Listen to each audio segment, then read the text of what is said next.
Alright, welcome to our fully automated Tekkit system. Alright, let's see what we can show you today. I'll start out with describing what the different zones are. We have an ME system just for this mining laser. We process all the ores automatically as they come in through the mining laser into the ME system. They're pushing certain things automatically into the pulverizers. You can see up here in the export bus, completely full what to push into these ones. We do have a automated cobblestone, smooth stone, and obsidian setup in the back here to provide for certain resources. All of this system is set up with level emitters, so certain things won't produce unless called for. The mining ores, we take whatever comes in and process it, but any advanced processing that requires, like I said, smooth stone, cobblestone, or obsidian only gets called for when needed at whatever the levels are. This is an interesting setup. No machine was able to harvest the Galactic Craft silicon ore. So this block here places it, this autonomous activator, and then this one's set to automatically use a pickaxe. Ooh, the pickaxe is going. Probably broke after extended use to mine it.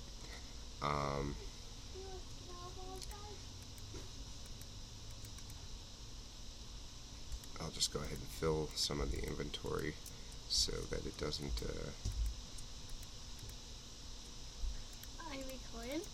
Yeah, we're recording. You can, if your character or actually my character, since we switched, comes in screen, they'll be able to see you. Yeah, so there's that. Also, any yellorium for a big reactor or gets turned into uranium when you cook it in the furnace. So this is set up to automatically push all the uranium in the system in there. And there's Connor playing my guy. This one will take any plutonium that is made through the cyanide reprocessor. Once there's two cyanides, it turns into one plutonium. We have pretty good levels. This time I used, instead of water to cool the reactor, the Enderium just to test it out. You can kind of see here we're putting 11,000 RF out. It's pretty good. Pretty good efficiency with this setup. I made it pretty small because I didn't want to completely rely on that for power. As you see, this mining laser, it's set up to receive 5,000 RF per tick per laser pre-charger, which is connected to both the big reactor and to this Tesseract frequency 4, and I'll show you that later. But just to give you an idea what's in the system, available here, it's all the ores, and there's certain things I had to take from the mob farm. I'll show you that later on to, as ingredients to make certain items like these Enderium ingots required, like blaze powder to make these, what is it called? This dust right here, pyrotheum dust or whatever. Like I said, it's completely set up to be fully automated. I do have a small setup here to get those particular items that were needed to craft, but that is only for that. And like I said, this is just a sub-system. The system over here is all the plants, so any plant items. I didn't want to overproduce here, so I have like a timing circuit I was messing around with, like that will send fertilizer to these machines after a certain amount of time. You can see over here I have a double stack. I have 32 cows per stack over the sewer. As it feeds dual composters per sewer, it feeds the fertilizer into the ME system. Yes, this is another sub-network, an ME system. So as you see in here, this is all the plants that are available, driven from that system. And again, I had to grab something from the mob farm because for some reason I couldn't get a planter to plant, or the fertilizer to work, so I had to use bone meal. This is also on a circuit, so anytime I don't have either red or yellow flowers, because I need them for certain ingredients for dyes to make certain things that are needed for crafting, it'll throw bone meal down. You can kind of see the grass that got pushed when I was setting it up. Here, let me do this. I'll just switch this. That'll activate, and you can kind of see that's a level emitter again. As it produces, it's going to keep getting seeds, but mostly the red and yellow flowers, rose red and all that, to produce, and it's going to keep throwing until it's done all the bone meal that got sent over to it.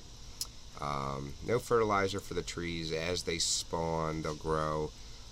These are set to fertilize the single red and brown mushrooms when because I couldn't get them to grow on their own for whatever reason. I was using mycelium blocks, and I think I switched to regular dirt for some reason. It wasn't working right. Over here we have netherwort. Get a lot of it just from self-spawning cocoa beans, self-spawning wheat, carrot, and potatoes. I could do self-spawning, but like I said, I put it on a timing circuit, so it's not eating a ton of fertilizer, and it's not way overproducing. Pumpkins, watermelon, self-spawning.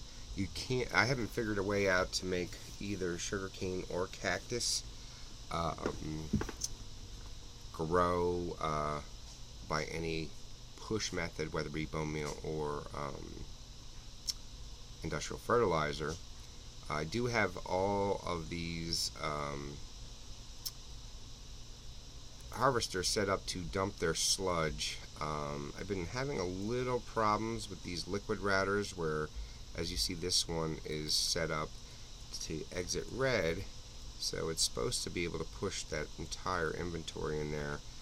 Golden waterproof. Alright, let's put that there for now.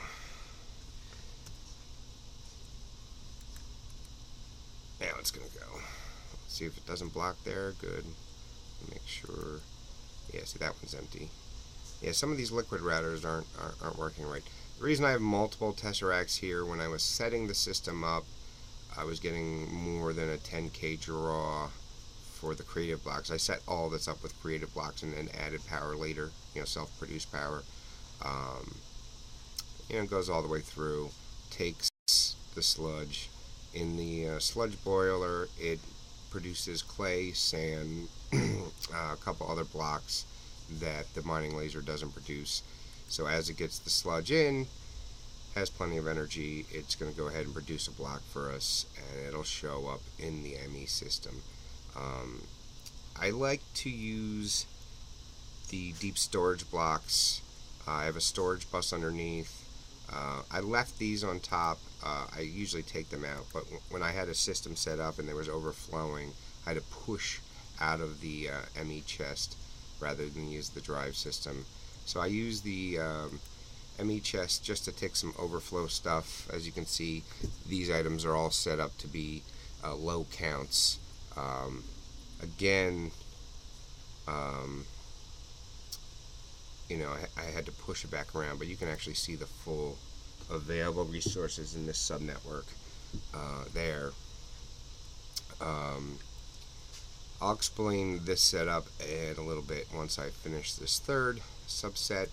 This subset is the monster and animal spawners. I did add, to keep the subnetwork self-sustained, rubber trees, which I forgot to add over there, but once I did it here, I just kept it in this network. Wheat to feed the animals, carrots because I have to make growth syringes, so when it demands the system, um, it'll push across. Okay, so here we go. We have a breeder set up in here, and then once the cows are bred, it's on a time, so it doesn't do it every second. Um, the babies are automatically pushed over here.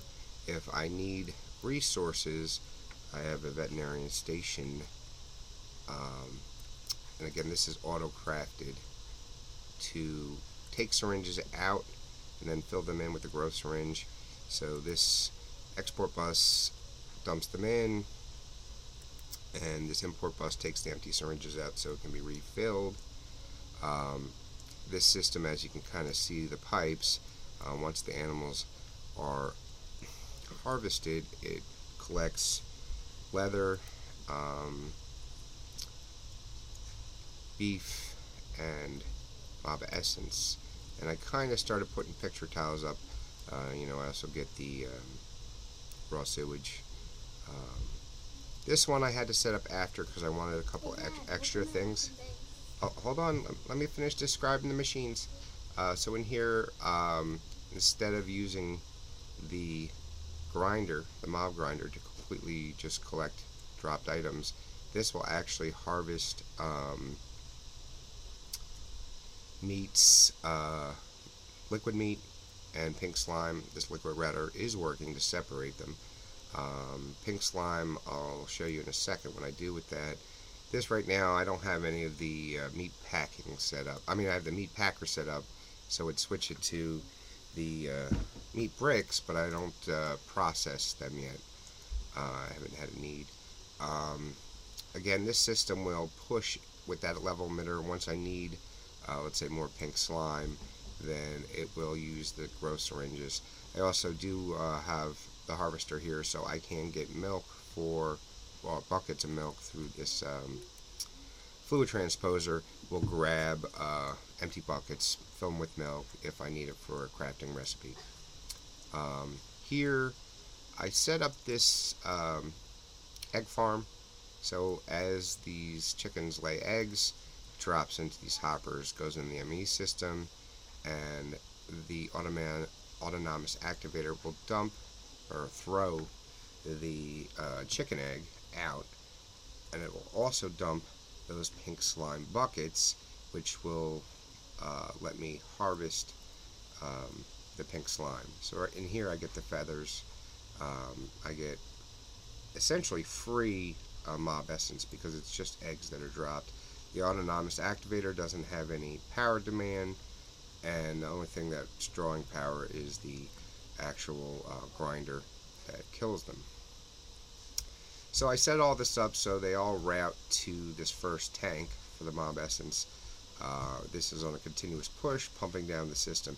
Now, in the system, I used the setup I saw on a site because the mob spawners have a large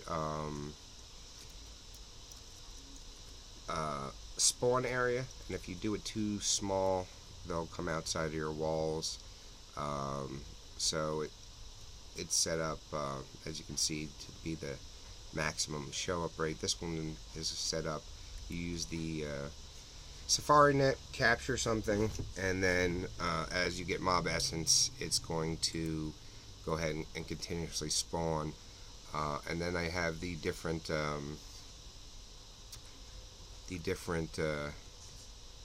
grinder set up to cover the entire square footage, so nothing's going to get stuck, lost, or hidden. So I'm going to just show you this real quickly. I'm going to switch the limit. If I end up using my slimes, it drops, the ME system drops below 64, turns the light on. This pump then starts pumping mob essence into the system, and I'm just going to let it run for a second, because once we get a decent amount, you can kind of start seeing. I'm going to switch this back so I don't get a ton of overproduction like I did originally. So as you see, the mob essence, it's going to keep pumping it in there until that pipe is empty, and they're going to spawn and be killed once the timer goes through. So in here, really all I do is get slimes. This one's set up for blaze, and I have a storage tank for each one, so that if I'm using a ton, at least each section will have a decent amount. Here is gas, and the gas drop, both the gas tier and gunpowder in this version of Tekkit. Here's Enderman, and I have the level set really high because I found some of the recipes were eating a lot. So I think this one's 1,000. Yes, 1,000. Over here, the spiders, we get the spider eye and string, and then over here skeletons, and we get bone and arrows. I don't really need arrows because I can craft them, but it just drops. Real quick, since I'm over here, and like I said, I built this afterward. I started out with one jungle tree and used furnaces to cook the wood into charcoal, and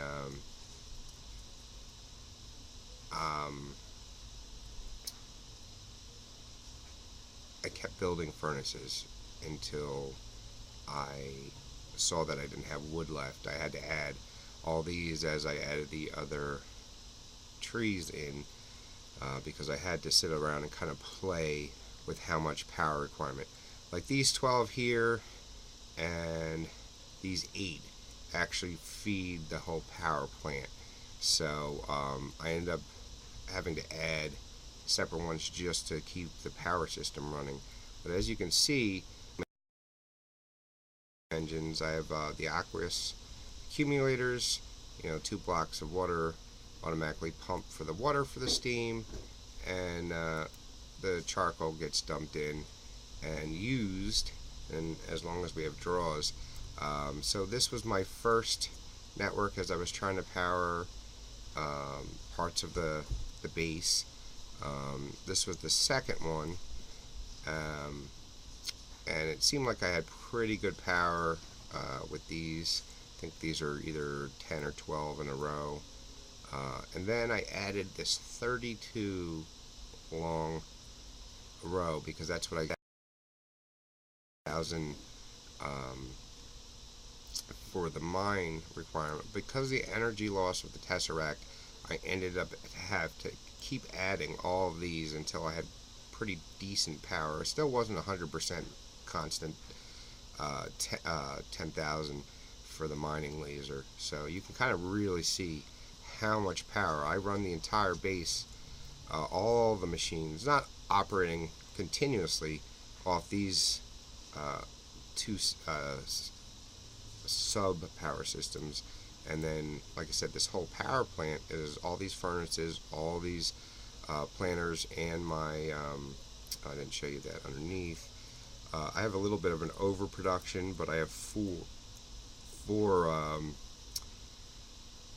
32 cows on a sewer going to these composters to provide unlimited fertilizer to keep those trees going.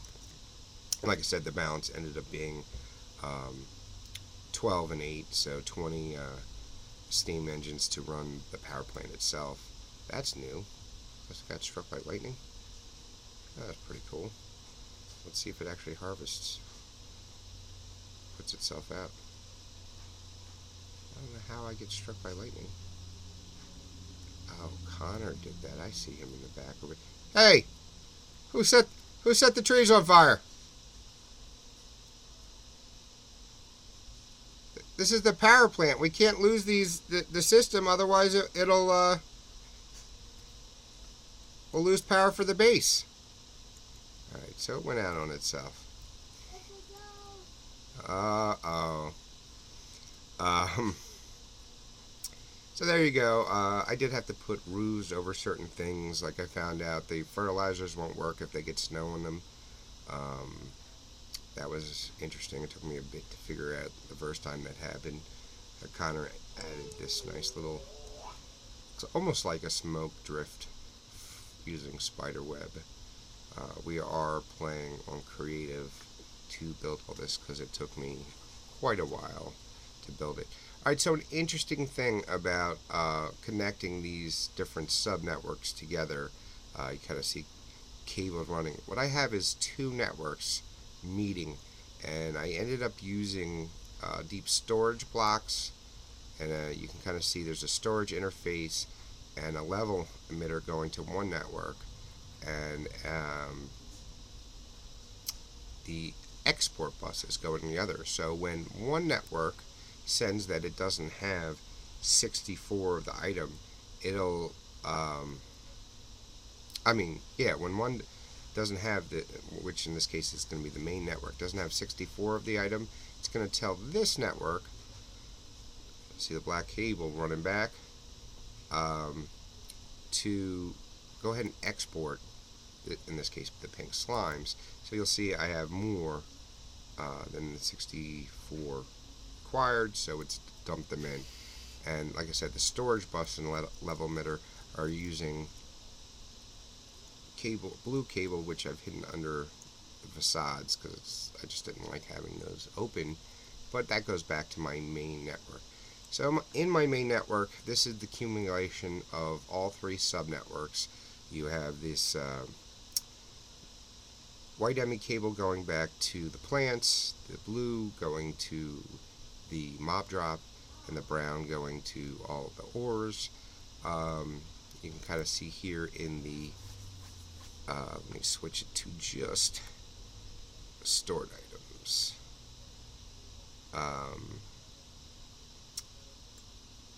You can see what is being pushed over from the other networks. This system really doesn't have anything that auto collects on its own, but it does auto craft. There is going to be some tweaking that's available, but what made doing it separately happen is that if I ever have issues with a different network, it was easier to manage and send across, and I don't have the same kind of power draws, even though it's not great. It's nicer to have them compartmentalized. So then everything you're going to see in this list right here, I had to program individually, and I basically did it as needed. As one machine or recipe was necessary, I went ahead and did the crafting or pattern provider to pattern encoder, and then inside of this assembler chamber is all the list of the items that I programmed in. So anything that was needed for whatever reason, it's 60 per page. I have, I think, 4 or 5 pages that I programmed in. So anything you see in this base is now reproducible, other than the bedrock, and programmed in. Here again is the interface of what to draw. Some of these things are using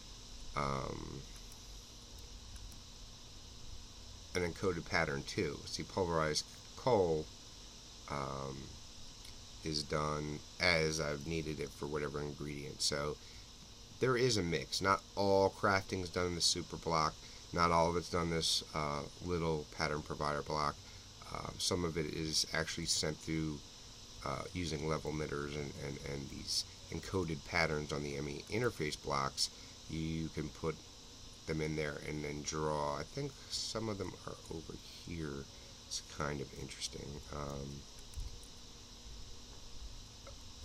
Not that one. Let's see this one. No. Daddy, I found something. What did you find? I found something. Alright, I'll come look at it in a second. I'm almost done explaining all these machines. Are you going to make it simple? Cool. I am going to have to go through and label, for instance, crafts Enderium group with the pyrotheum dust and the Enderium blend.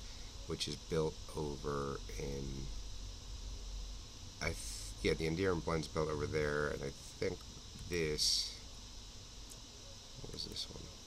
Oh, this was to get, I don't even know if I used that, snow. I needed it for something. I can't remember what it was.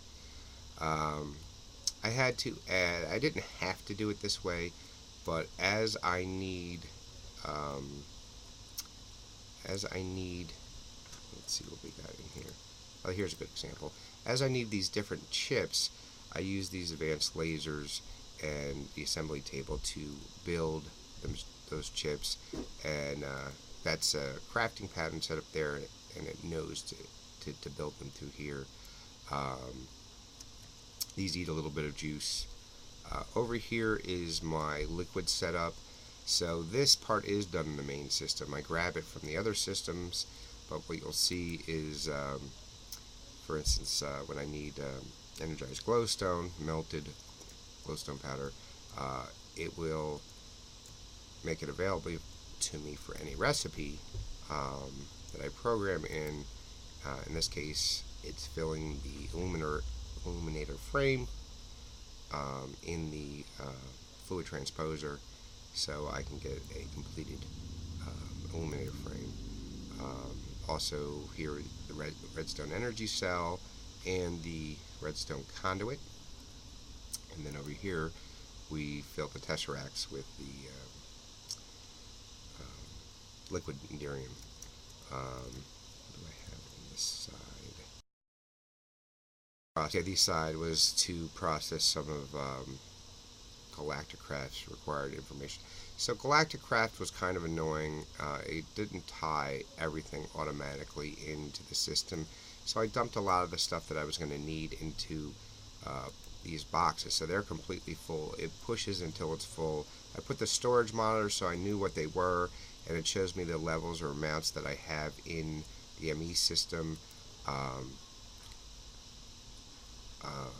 The main ME system, but that's just up there, so as I need things, I can go ahead and bring them over, make the compressed metals over here, and the different circuits needed for Galacticraft.